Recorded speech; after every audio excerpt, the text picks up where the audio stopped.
ನೋಡಿ, ತುಂಗಭದ್ರಾ ಡ್ಯಾಮು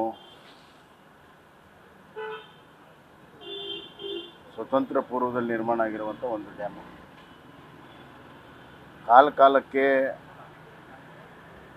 ಹಲವಾರು ಸಮಸ್ಯೆಗಳನ್ನು ಎದುರಿಸ್ತಾ ಇತ್ತು. ಒಂದು ಕಡೆ ಹೂಳು ತುಂಬಿರುವಂಥದ್ದು ಭಾಳ ದೊಡ್ಡ ಸಮಸ್ಯೆ ಇದೆ. ಅದಕ್ಕಾಗಿ ಈಗಾಗಲೇ ಸಮಾನಾಂತರವಾದ ಒಂದು ಡ್ಯಾಮನ್ನು ಕಟ್ಟಬೇಕು ಅಂತ DPR ಮಾಡಿ ನಮ್ಮ ಕಾಲದಲ್ಲಿ ಎಲ್ಲರೂ ಸಿದ್ಧತೆ ಮಾಡಿದ್ವಿ. ಇದರ ಜೊತೆಗೆ ಡ್ಯಾಮ್ ಮ್ಯಾನೇಜ್ಮೆಂಟ್ ಕಮಿಟಿ ಇರ್ತದೆ. ಅವರು ಕೇಂದ್ರ ಸರ್ಕಾರದಿಂದ ಬಂದು ಹಲವಾರು ಸಲಹೆಗಳನ್ನು ಕೊಟ್ಟಿರ್ತಾರೆ. ಆ ಸಲಹೆಗಳನ್ನು ರಾಜ್ಯ ಸರ್ಕಾರ ಹೈಯೆಸ್ಟ್ ಪ್ರಯಾರಿಟಿ ಮೇಲೆ ಮಾಡಬೇಕು. ನಾನು ನೋಡಿಲ್ಲ ಡ್ಯಾಮ್ ಸೇಫ್ಟಿ ಕಮಿಟಿ ಏನು ಸಲಹೆ ಕೊಟ್ಟಿದೆ. ಅದನ್ನು ನನಗನ್ನಿಸ್ತಾ ಇದೆ ಈ ಸರ್ಕಾರ ಗಂಭೀರವಾಗಿ ತೆಗೆದುಕೊಂಡಿದ್ದರೆ ಈ ಪರಿಸ್ಥಿತಿ ಇವತ್ತು ಬರ್ತಿರಲಿಲ್ಲ.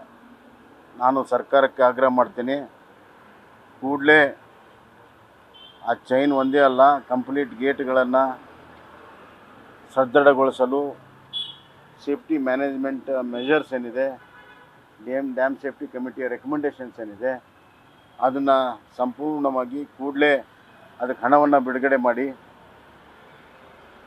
ಅದನ್ನು ಕೆಲಸವನ್ನು ಮಾಡಬೇಕು.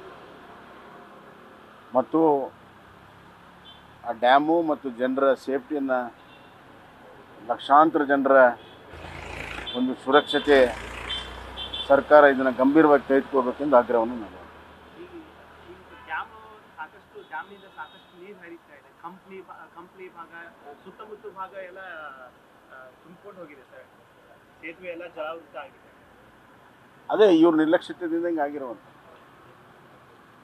ಅಲ್ಲಿ ಡ್ಯಾಮಲ್ಲಿ ಇಂಜಿನಿಯರ್ಸ್ ಇರ್ತಾರೆ, ತಂತ್ರದ ಇವರು ಇರ್ತಾರೆ, ಅವರೆಲ್ಲ ಮುಂಜಾಗ್ರತೆ ಕ್ರಮ ತೆಗೆದುಕೊಂಡಿಲ್ಲ. ಮತ್ತು ಈ ವರ್ಷ ಅತಿ ಹೆಚ್ಚು ಮಳೆ ಬರ್ತದೆ ಅಂತ ಹೇಳಿ ಈಗಾಗಲೇ ಹವಾಮಾನದವರು ಸುಮಾರು 3 ತಿಂಗಳಿಂದಲೇ ಹೇಳ್ತಾ ಇದ್ದಾರೆ. ಅದನ್ನು ಅರ್ಥ ಮಾಡ್ಕೊಂಡು ಇವ್ರಿಗೆ ಕೆಲಸ ಕಾಮಗಾರಿಗಳನ್ನು ಮಾಡಬೇಕು. ಅದು ಮಾಡದೇ ಇರೋದು ಕಾರಣ. ಅದಕ್ಕೆ ಹಣಕಾಸಿನ ಕೊರತೆನೋ ತಾಂತ್ರಿಕ ಕೊರತೆನೋ ಏನು ಎಂಕ್ವೈರಿ ಆಗಬೇಕು. ಅದರಲ್ಲಿ ಸ್ಥಳೀಯ ಜನ ಆರೋಪ ಮಾಡ್ತಾ ಇದ್ದಾರೆ, ಸರಿಯಾಗಿ ನಿರ್ವಹಣೆ ಮಾಡಿಲ್ಲ ಅಂತ. ಅದೇ ಹೇಳ್ತಾರೆ. ಅದನ್ನ ಡ್ಯಾಮ್ ಸೇಫ್ಟಿ ಕಮಿಟಿ ಏನು ಶಿಫಾರಸು ಮಾಡಿರ್ತದೆ, ಆ ಮೇಂಟೆನೆನ್ಸ್ ಏನಾದರೂ ಮಾಡದೇ ಇದ್ದರೆ ಹಿಂಗೆಲ್ಲ ಆಗ್ತದೆ. ಮಾಡಿದರೆ ಸರಿಯಾಗ್ತದೆ. ನ್ಯೂಸ್ ಫಸ್ಟ್, ನಿರ್ಭೀತಿಯಿಂದ ನಿಮ್ಮ ಪರವಾಗಿ.